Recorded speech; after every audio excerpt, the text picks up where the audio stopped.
বৈদ্যুতিক খুঁটির নিচে দাঁড়ানো যাবে না। ঘন ঘন বজ্রপাত হতে থাকলে কোন অবস্থাতেই খোলা বা উঁচু স্থানে থাকা যাবে না। কোথাও বজ্রপাত হলে উঁচু গাছপালা বা বিদ্যুতের খুঁটির নিচে আশ্রয় নেওয়া যাবে না।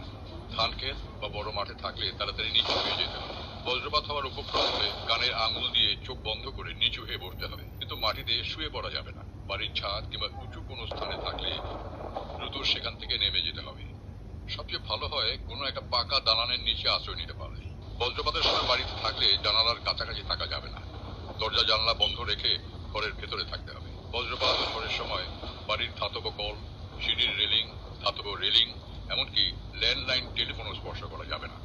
বজ্রপাতের সময় বৈদ্যুতিক সংযোগযুক্ত যেমন টিভি, ফ্রিজ, কম্পিউটার জাতীয় যন্ত্রপাতি সুইচ বন্ধ করে এগুলোর প্লাগ খুলে ফেলতে হবে।